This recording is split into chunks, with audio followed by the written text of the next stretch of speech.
Graça e paz, irmãos. Boa noite a todos. Vejo que temos visitantes em nosso meio, são todos muito bem-vindos entre nós. Esse é um culto onde todo o nosso foco, toda a nossa intenção, todo o nosso planejamento, tudo aquilo que já fizemos e continuaremos a fazer, está voltado a um serviço de adoração ao Deus que se apresenta a nós em sua palavra. E nesse momento, então, nós vamos buscar conhecimento desse Deus na palavra. Nós estamos vendo o livro do profeta Oséias em sequência. Nós veremos todo esse livro. Começamos no capítulo 1, versículo 1, e estamos caminhando verso a verso em busca de maior conhecimento de Deus. Hoje chegamos ao capítulo 4 do livro do profeta Oséias. Eu vou ler até o versículo 9, mas nós veremos o contexto de todo o capítulo 4. Então eu peço que você acompanhe a leitura de maneira ativa, não apenas ouvindo e permitindo que seu pensamento divague. Essa é a palavra do Senhor, não é qualquer texto. E peço também que a igreja esteja, durante todo o momento da pregação, intercedendo, para que seja verdadeiramente palavra do Senhor ministrada nessa noite. Para que Deus haja, para que eu me mantenha fiel, e para que haja, então, entendimento da parte de cada um de vocês, dessa palavra inspirada, inerrante e infalível do nosso Deus. A palavra do Senhor diz assim: ouvi a palavra do Senhor, vós, filhos de Israel, porque o Senhor tem uma contenda com os habitantes da terra, porque nela não há verdade, nem amor, nem conhecimento de Deus. O que só prevalece é perjurar, mentir, matar, furtar e adulterar, e há arrombamentos e homicídios sobre homicídio. Por isso a terra está de luto, e todo o que mora nela desfalece com os animais do campo e com as aves dos céus, e até os peixes do mar perecem. Todavia, ninguém contenda, ninguém repreenda, porque o teu povo é como o sacerdote aos quais acusa. Por isso, tropeçarás de dia, e o profeta contigo tropeçará de noite, e destruirei a tua mãe. O meu povo está sendo destruído porque lhe falta o conhecimento. Porque tu, sacerdote, rejeitaste o conhecimento, também eu te rejeitarei, para que não sejas sacerdote diante de mim, visto que te esqueceste da lei do teu Deus. Também eu me esquecerei de teus filhos. Quanto mais estes se multiplicaram, tanto mais contra mim pecaram. Eu mudarei a sua honra em vergonha. Alimentam-se do pecado do meu povo, e da maldade dele tem desejo ardente. Por isso, como é o povo, assim é o sacerdote. Castigá-lo-ei pelo seu procedimento, e lhe darei o pago das suas obras. Até aqui, nós vamos ao Senhor agora em oração. Santíssimo Deus, eterno, grandioso, soberano Pai, mais uma vez, Senhor, aqui repetimos, nós somos o teu povo, estamos reunidos em teu nome porque tu és o nosso Deus, o único Deus verdadeiro, o Deus real, o Deus que está no mais alto, sublime trono e ao mesmo tempo está presente aqui em nosso meio, e nós temos consciência disso. Por isso, ó Pai, nós nos aproximamos nesse momento da tua palavra, com temor, com tremor, porque sabemos que há, ó Pai, na tua palavra poder, há, ó Pai, na tua palavra transformação das nossas vidas. Nós que somos o teu povo, cremos que o Senhor há de nos transformar hoje, nos santificando, nos moldando ao caráter de Cristo. E se há entre nós, ó Pai, aqueles que não te conhecem, que não te confessaram e são teus, ó Pai, nós te pedimos que o Senhor use, independente da minha incapacidade e falha, use a tua palavra para que haja transformação de conversão, que haja salvação. Assim nós oramos em nome de Jesus. Amém. Eu temo pela humanidade quando penso que Deus é justo. Essa frase foi dita por Thomas Jefferson, o terceiro presidente dos Estados Unidos. Eu temo pela humanidade quando penso que Deus é justo. Eu imagino que essa frase faria completo sentido na mente do profeta Oséias, quando Deus revela a ele essa profecia que nós acabamos de ler. Deus agora se direciona para Israel. O texto, no verso 5, chama a nação de mãe, e Deus fala com essa mãe desses filhos de Deus, a nação de Israel.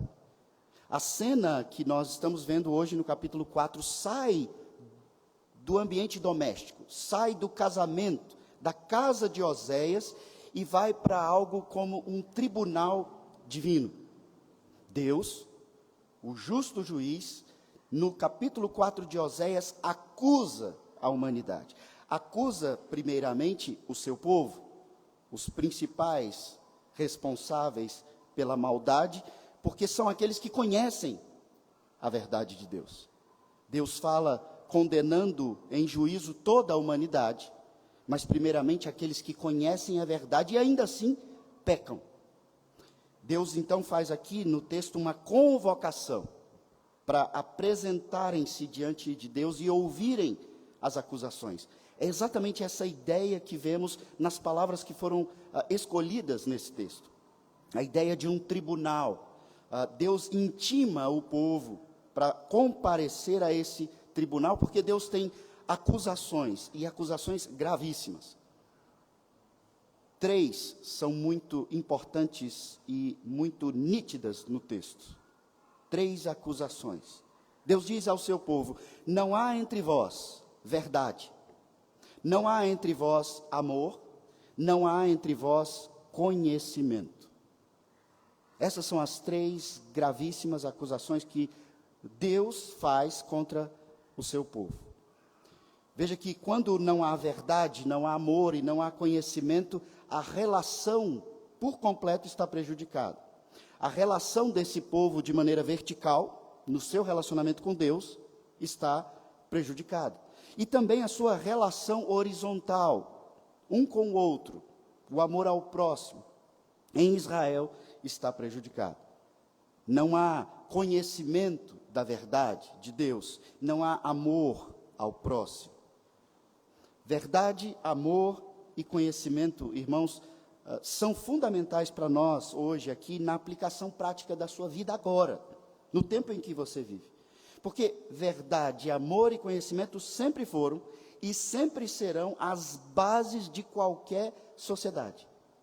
E não pense em sociedade apenas na sociedade como um todo, mas a começar do seu lar, desde o lar, ou a igreja, essa igreja, e até o nível de uma nação inteira. A base desses relacionamentos sociais, do lar, da igreja, da sua família num espectro maior, ou do bairro, da cidade, da nação, as bases sempre foram e sempre serão verdade, amor e conhecimento. Imagina um lar onde impera a mentira. O marido mente para a esposa mente para o marido, os filhos mentem para os pais mentem para os filhos. Isso não é um lar. Imagine esse lar onde não há amor. Uma mãe que não cuida dos seus filhos, não está atenta. Um pai que não protege, não provê para este lar, não cuida, não pastoreia, não lidera. Filhos que não honram os seus pais, não há amor. Imagina nesse lar que há a mais absoluta falta de conhecimento. Conhecimento de Deus, conhecimento uns dos outros, conhecimento dessa verdade que o texto apresenta. Isso não é um lar. É apenas um ambiente de convívio obrigatório causado pelo benefício mútuo que aquele ambiente de convívio proporciona. Não há harmonia, não há cuidado, não há amor, não há verdade.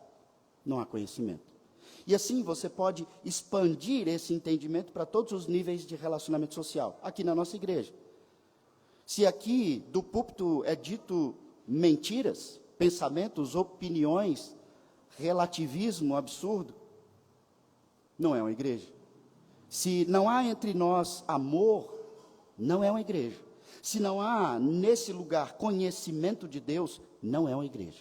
É qualquer coisa, menos igreja. Se você pensa a nível da sociedade, nação, assim, nós podemos aplicar isso em qualquer aspecto. Sem essas bases, irmãos, nós temos o Israel que nós vemos aqui no livro de Oséias. Essa é a acusação que Deus faz. Não há entre vós as bases fundamentais do meu povo. Não há entre vós verdade, amor e conhecimento. Sem essas bases, nós temos o Brasil que nós temos visto hoje em dia. Um dos maiores, se não o maior exemplo de corrupção e mentira em todo o globo terrestre. Falta de amor. Fake news é um nome retórico, bonito, para mentira, falta de verdade. Quem está dizendo a verdade? Esse é o retrato de Israel daquele tempo.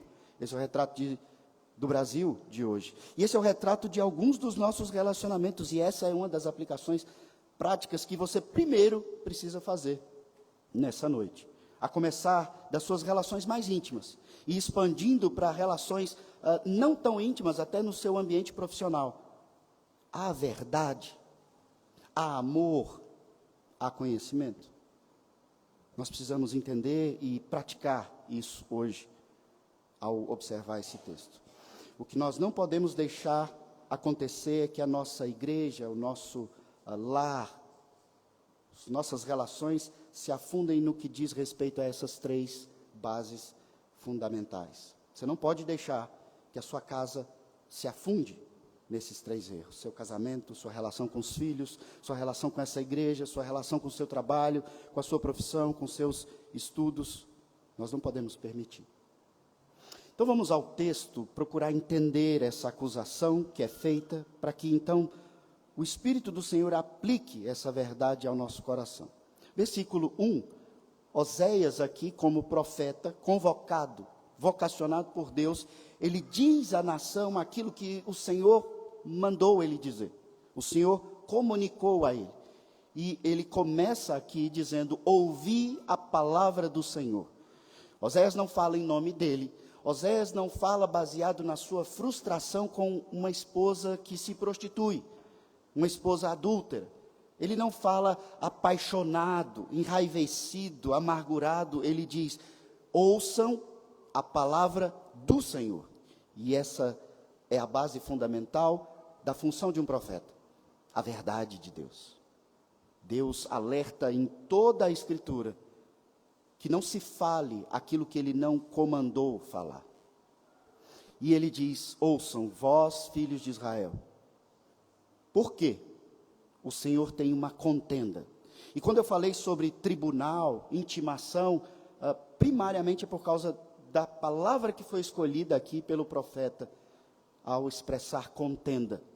Deus tem algo a ser resolvido com você, Israel, a nível de julgamento. Deus os chama, os convoca, os intima para contender com você. E contender é uma palavra desse ambiente de julgamento. E qual é a contenda, então? Que o profeta é comissionado por Deus a dizer.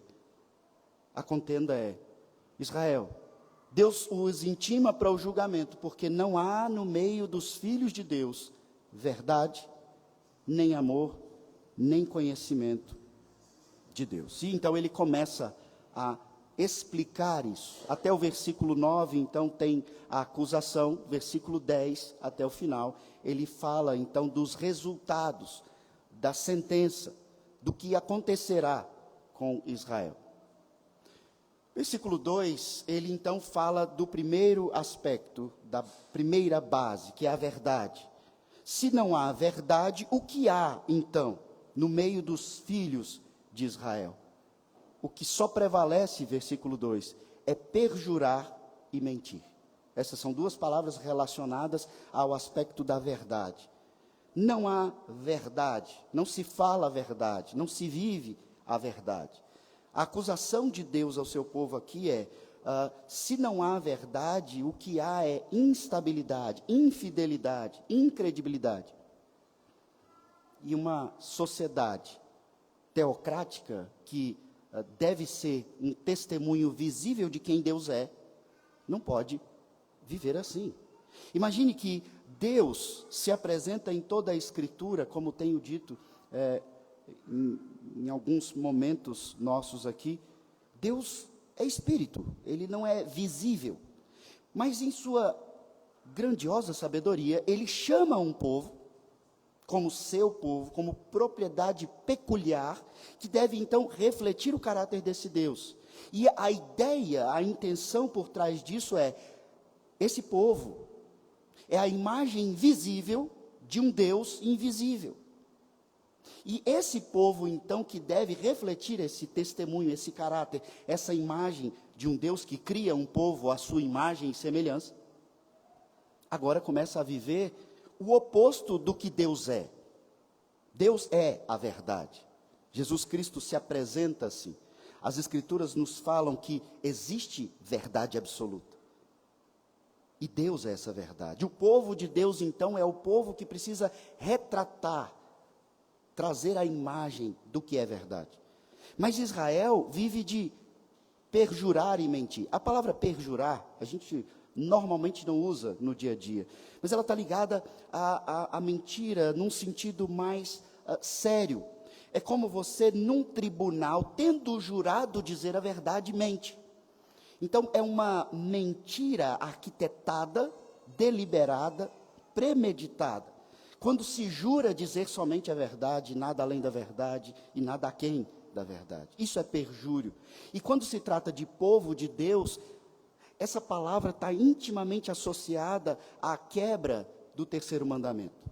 Usar em vão o nome de Deus.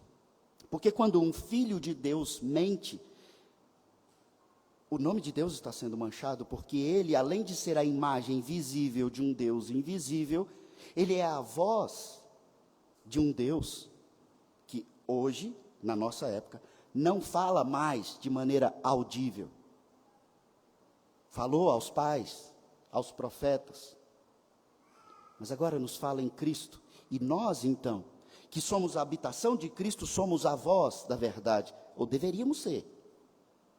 E quantas vezes desse púlpito você já ouviu ensino após ensino da parte de Deus sobre não minta, seja verdadeiro desde a coisa mínima.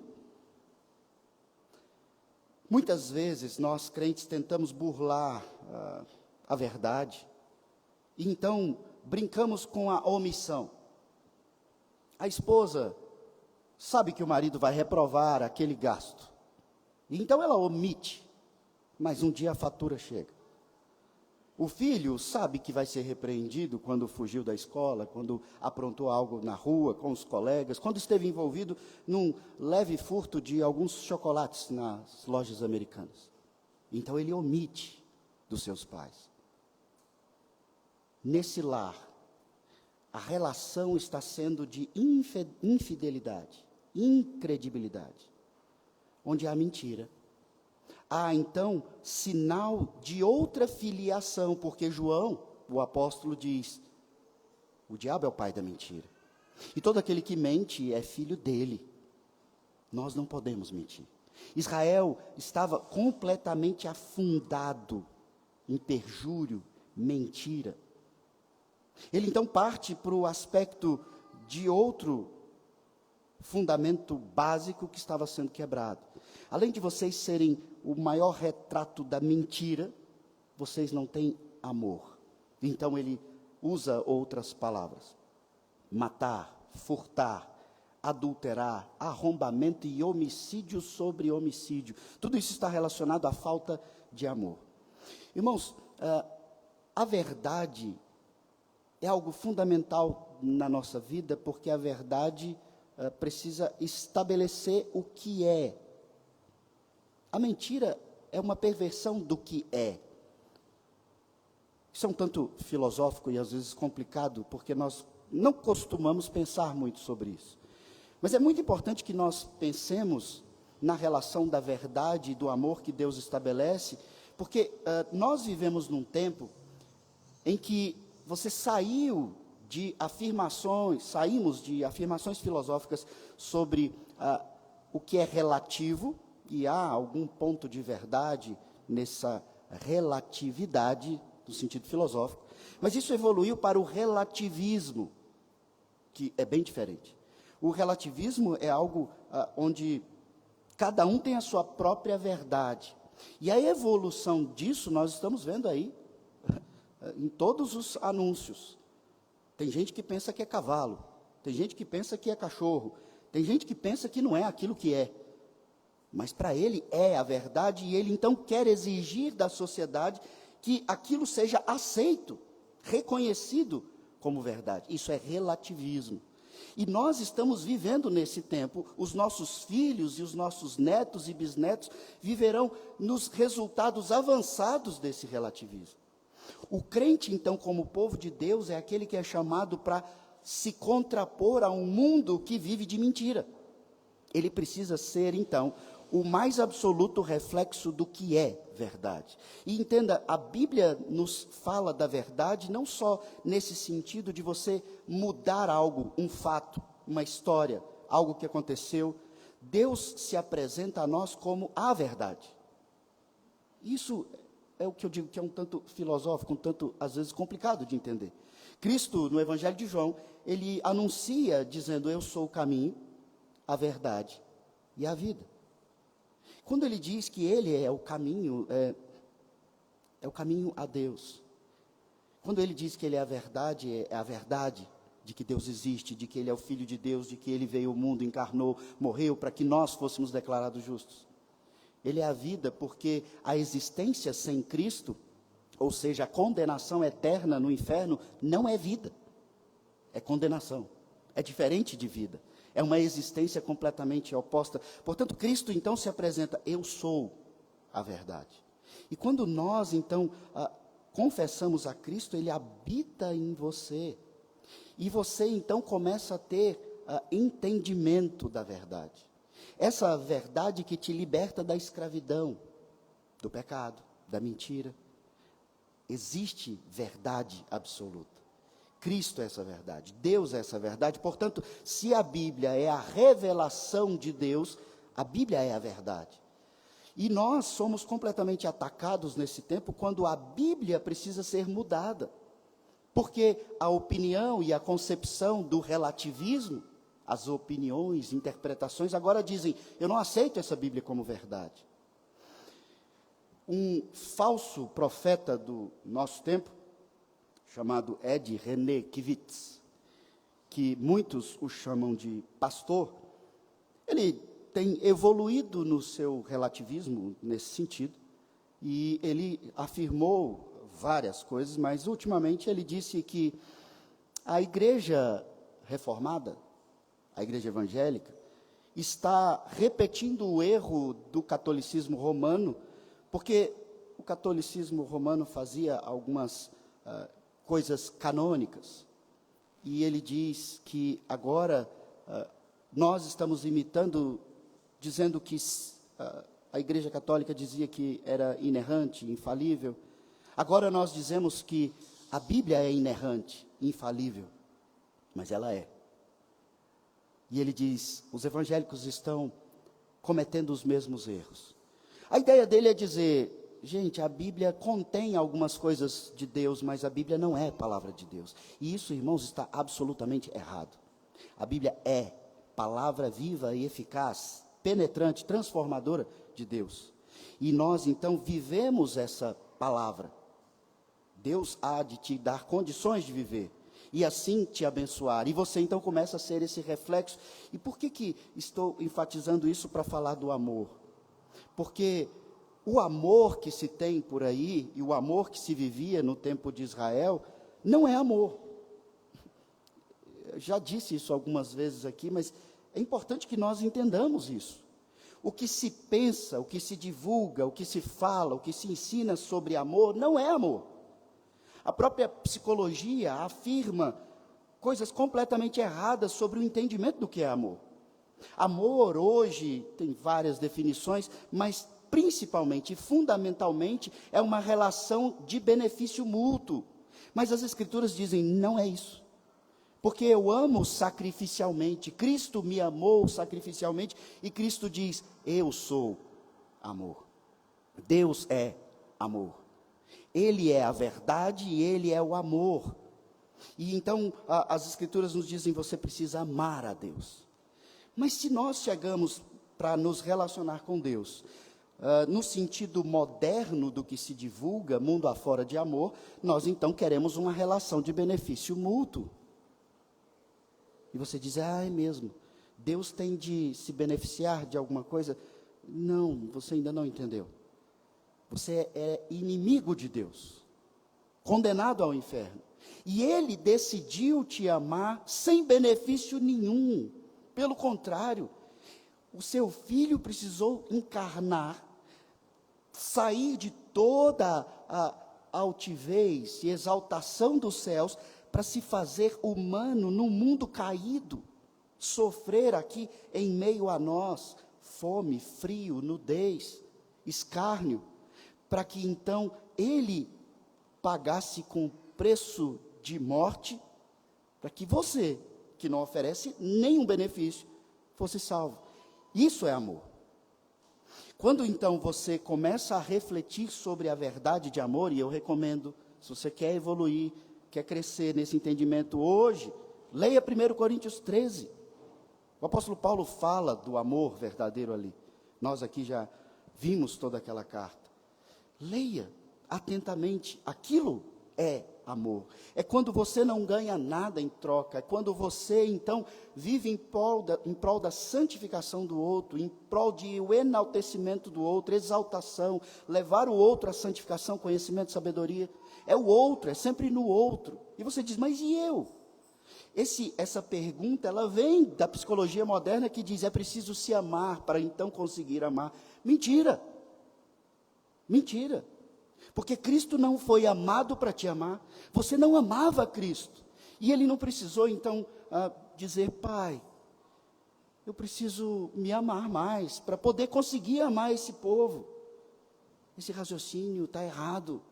Cristo se apresenta em sacrifício sem benefício e diz, eu amo, porque eu decidi amar. Porque a minha fome, a minha alegria, o meu alimento é fazer a vontade do Pai. E a vontade do Pai, o que é? A verdade. A verdade é, Deus criou todas as coisas, criou o homem à sua imagem, o homem se rebelou e Deus disse, eu vou resgatar esse homem. Eu sou o Deus do resgate, o Deus criador, o Deus da salvação, e o meu filho há de salvar. E essa verdade então vai ser estabelecida por meio do amor. Cristo nos amou. Deus amou o mundo de tal maneira que enviou o seu filho unigênito, para que todo aquele que nele crê não pereça, mas tenha vida eterna. Isso é amor. Aplica o conceito da verdade nas suas relações. Deus vai te abençoar. O problema é que nós não fazemos a prática de uma vida baseada absurdamente, radicalmente na verdade, porque nós ainda estamos tendo problemas sobre o amor. Nós achamos que Deus, nessa relação de benefício mútuo, vai me conceder a bênção e Ele dirá para mim, mas Ele é falho mesmo, Ele vai contar uma mentirinha, Ele vai enganar o filho vai enganar o pai, o esposo vai mentir para a esposa, o chefe será enganado, e você diz, não, mas eu não mato. O que Deus condena é matar. Eu não roubo ninguém, o que Deus condena é isso. Então, assim, uma mentirinha não faz mal a ninguém, e às vezes eu minto porque a minha mãe tem pressão alta, tem problema emocional, está internada, e ela não pode saber que meu filho sofreu um acidente. Eu preciso mentir para ela, para preservar a emoção dela. Está errado. Nenhuma mentira é justificável. Nem quando você faz algo nesse sentido por amor. Porque se você mente por amor, eu sinto em te dizer, não é amor.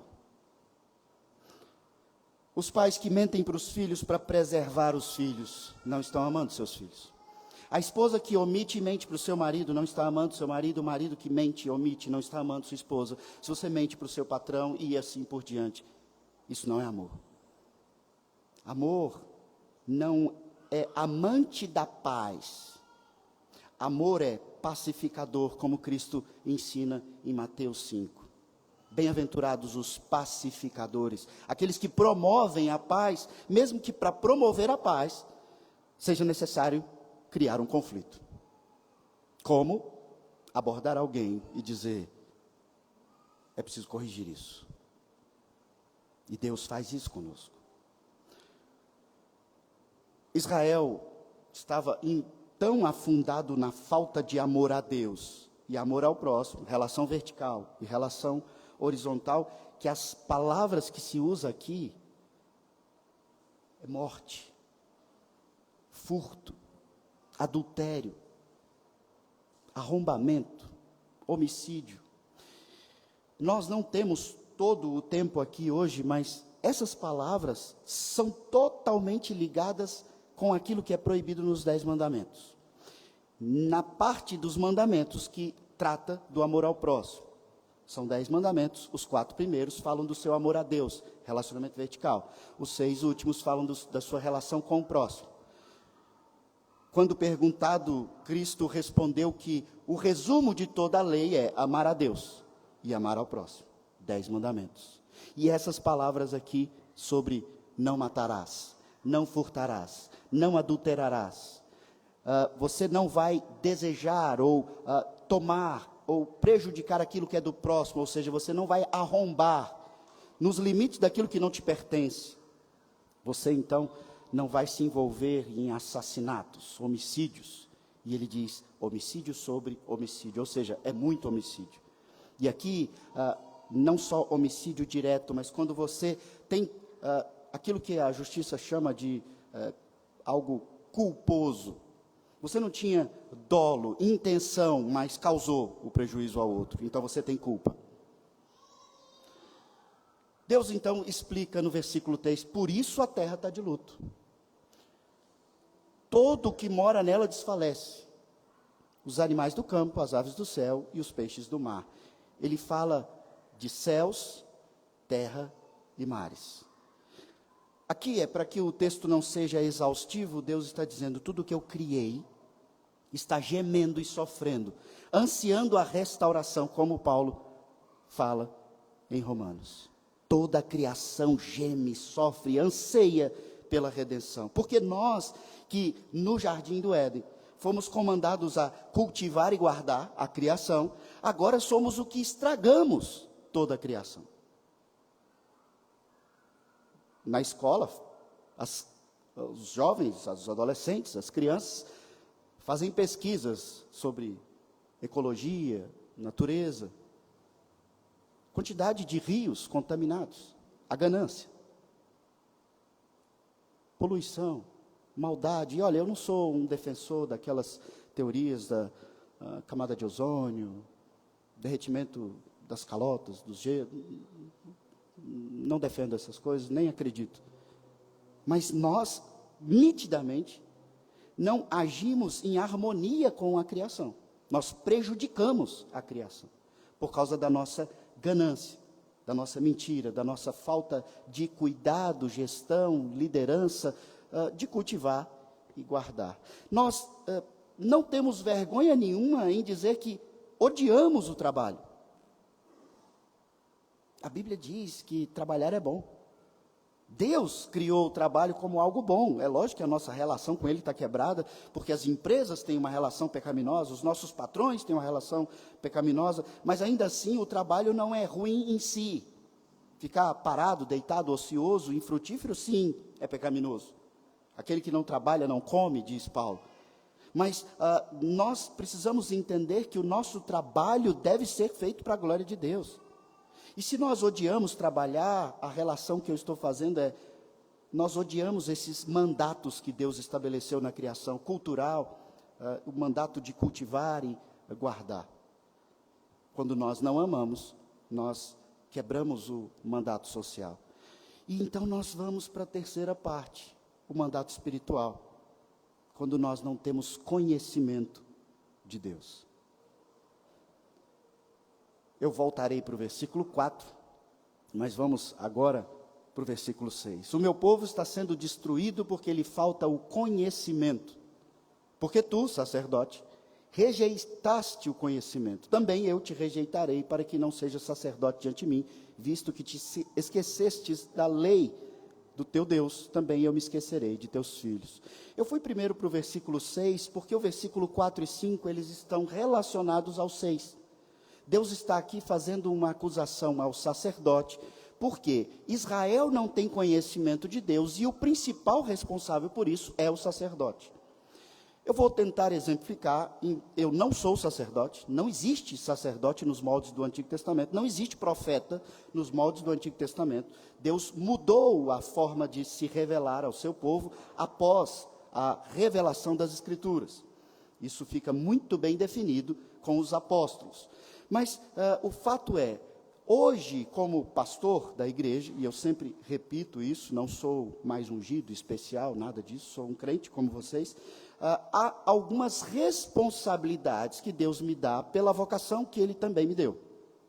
E nessas responsabilidades, eu repito sempre aqui para vocês, eu preciso me preparar muito para pregar, porque quando eu estou aqui nesse momento, e esse culto é uma convocação solene que o próprio Deus fez, e Ele jurou estar presente e manifestar essa presença, eu tenho a responsabilidade aqui de anunciar então a palavra dEle. No Antigo Testamento, aquele que não anunciava a palavra de Deus, ou seja, o que ele dissesse, se não acontecesse, ele era morto. É nesse sentido a responsabilidade. Portanto, se eu ensino a mentira, se eu desvirtuo a igreja, se eu desvirtuo a verdade, eu sou o principal responsável. Cada crente deveria ser como os de Bereia, que confere por si, tem conhecimento próprio das Escrituras, mas a maior responsabilidade recai sobre aquele que é vocacionado para pregar. E aqui em Israel, não estava tendo um bom relacionamento com Deus, de conhecimento de Deus. E então, quem não estava ensinando? O sacerdote. Quem não estava apresentando-se a Deus em nome do povo? Era o sacerdote. Vou repetir mais uma vez, o sacerdote é aquele que representa Deus para o povo e representa o povo para Deus. E Deus então começa a dizer, Israel não tem verdade, Israel não tem amor, Israel não tem conhecimento de Deus. Por quê? O sacerdote é o principal responsável e o principal culpado. Então agora a gente pode ler o verso 4, quando ele fala para o sacerdote não contender com o povo, ou seja, não corrige o povo. Não discipline o povo, sacerdote. Ele diz, todavia ninguém, no caso, sacerdote, contenda, ninguém repreenda, porque o teu povo é como os sacerdotes aos quais acusa. Deus está dizendo aqui, o retrato do povo é a imagem do sacerdote. E aqui, quando eu comecei a estudar esse texto, é lógico que hoje, num contexto diferente, não é sacerdócio, eu comecei a sentir um peso de responsabilidade muito grande.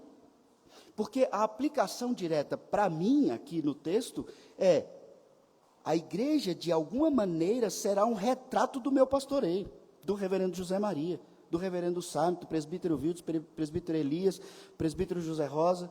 A igreja, então, se está completamente perdida, má, sem santificação, sem interesse, Deus olhará primeiro para a liderança. É isso que ele está fazendo aqui. E ele diz para o sacerdote, não repreenda o povo, porque a igreja é o retrato dos que pastoreiam. O povo está sendo o reflexo do sacerdote, então não repreenda o povo. Isso é pesado. Pesado para o sacerdote, é pesado para mim. Porque eu sei que sou pecador.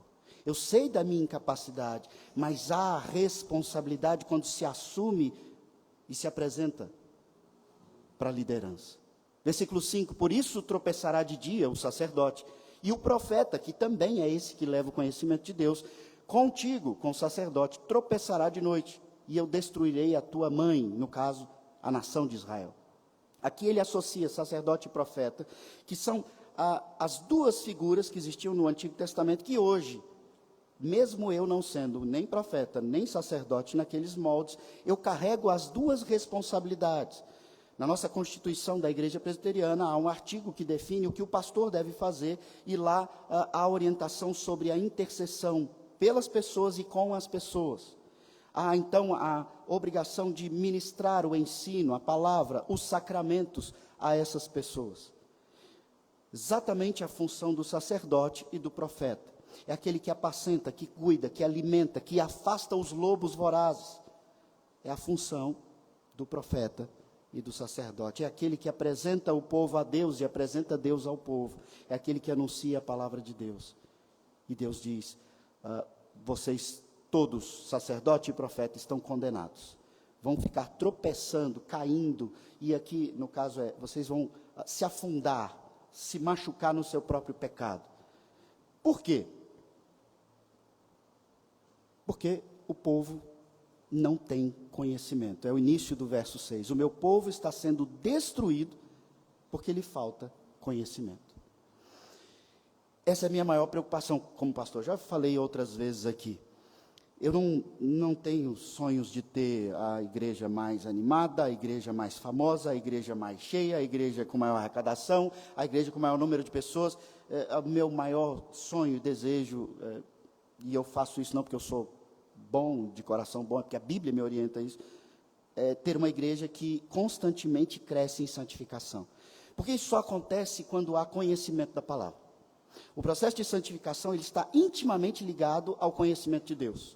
Porque Deus é santíssimo, um povo que passa a conhecer mais profundamente a santidade desse Deus, esse povo quer ser santo, deseja ser santo, se alegra, tem prazer em santidade. E essa responsabilidade é minha. Porque então, se sou o principal responsável pelo ensino da palavra na igreja, Deus há de cobrar isso de mim.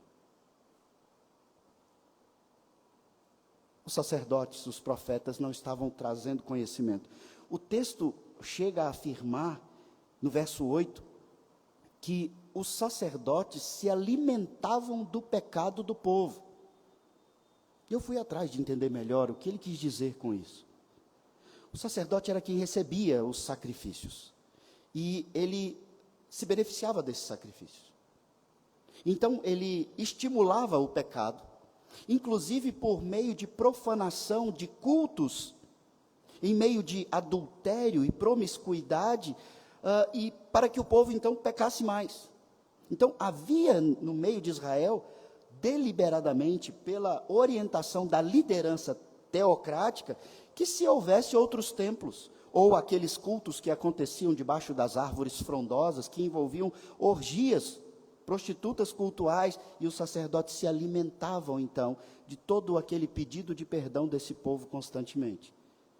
E Deus acusa dizendo, no verso 14, eu não vou castigar as suas filhas, sacerdotes, eu não vou castigar as suas noras, sacerdotes, porque vocês fizeram com que elas se prostituíssem. Eu vou castigar vocês, porque vocês, sacerdotes, no verso 14, levam também as meretrizes, as prostitutas cultuais, vocês, sacerdotes, sacrificam a outros deuses. Esses sacerdotes realmente estavam completamente perdidos. Que Deus tenha muita piedade da liderança dessa igreja, porque as Escrituras nos alertam. Aquele que está de pé, cuidado. Todos nós somos passíveis de erro. Mas Deus repreende essa liderança desse tempo porque eles estavam deliberadamente pecando para ter benefício com isso. A mais evidente falta de amor a Deus e falta de amor ao povo. Falta de compromisso com a verdade absoluta e nenhum compromisso com o conhecimento. O conhecimento vai complementar a relação dessas três palavras, como eu tenho feito, verdade, amor e o conhecimento, porque costumo sempre enfatizar nos casamentos, nos discipulados de namoro, de noivado, que o propósito de um noivo, um namorado, um marido ou a esposa, e vice-versa, é a santificação do outro. E isso acontece por causa do conhecimento que você pode promover de Deus na vida do outro. Então, a relação, a base de um relacionamento social, como eu disse, começa no lar e vai expandindo. Ele precisa ter verdade, porque senão não é um relacionamento. Ele precisa ter amor, senão não é um relacionamento verdadeiro. Ou seja, precisa ter sacrifício. E ele precisa, então, levar o outro ao conhecimento de Deus. Ou seja, todos aqui, nas suas relações, precisam ser o evangelista do que está nessa relação com você. Os pais dos filhos, o marido da esposa, a esposa do marido, e assim você vai expandindo isso. Porque quando chega no nível da sua família maior, dos seus pais, seus tios também, na igreja também, a palavra nos instrui a sermos esses que santificam os outros, e assim você expande a nível nacional. Isso não acontecia. A partir então aqui do verso 10 ao verso 19, Deus coloca a condenação, o castigo. E você pode, e eu peço você que faça isso hoje, quando estiver em casa, e você que tem família, faça junto com a sua família. Aproveite essa oportunidade para iniciar uma vida de relacionamento com Deus a partir de hoje, não deixa para amanhã. Leia do verso 10 ao 19 para você entender o castigo, a punição, o juízo dessa contenda que Deus declarou.